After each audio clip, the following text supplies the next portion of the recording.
वारंवार तक्रारी करूनही प्रशासनाकडून दखल घेतली नसल्यानं भुदरगड तालुक्यातील निळपण इथल्या सुमारे 50 ते 60 शेतकऱ्यांनी अखेर टोकाचा निर्णय घेतलाय।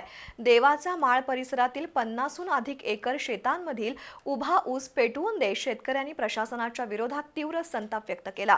या घटनेत लाखो रुपयांचं नुकसान झालंय।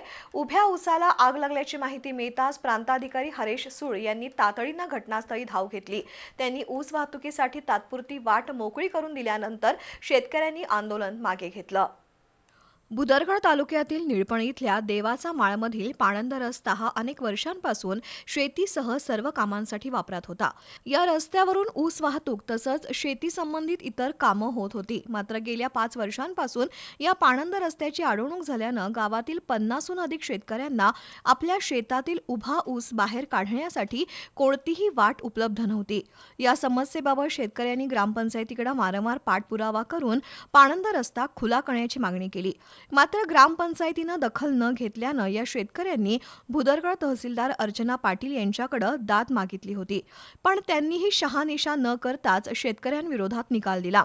त्यानंतर शेतकऱ्यांनी महसूल मंत्री, पालकमंत्री तसंच जिल्हाधिकारी यांनाही पाणंद रस्ता खुला करण्याबाबत निवेदनं दिली, तरीही न्याय मिळाला नाही। त्यामुळे शेतकरी प्रचंड संतप्त झाले। शेतकऱ्यांनी 50हून अधिक एकरातील आपलंच उभं पीक पेटवून देत प्रशासनाचा निषेध केला।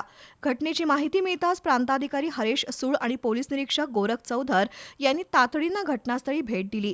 खबरदारी म्हणून सर्व शेतकऱ्यांनी अजरा भुदरगड उपविभागीय कार्यालयात बैठक घेऊन तात्पुरता तोडगा काढत ऊस वाहतुकीसाठी वाट मोकळी करून देण्यात आली। प्रांताधिकारी हरेश सूळ यांच्या हस्तक्षेपामुळे हा रस्ता खुला झाल्यानं शेतकऱ्यांनी समाधान व्यक्त केलं। यावेळी दत्तात्रय पाटील, सागर देसाई, विठ्ठल पाटील, विक्रम पाटील, सुनील कांबळे, बाबूराव देसाई, विनायक शिंदे, अनिकेत सरदेशमुख यांच्यासह शेतकरी मोठ्या संख्येनं उपस्थित होते। खबरदारी म्हणून परिसरात पोलीस बंदोबस्त तैनात करण्यात आला होता।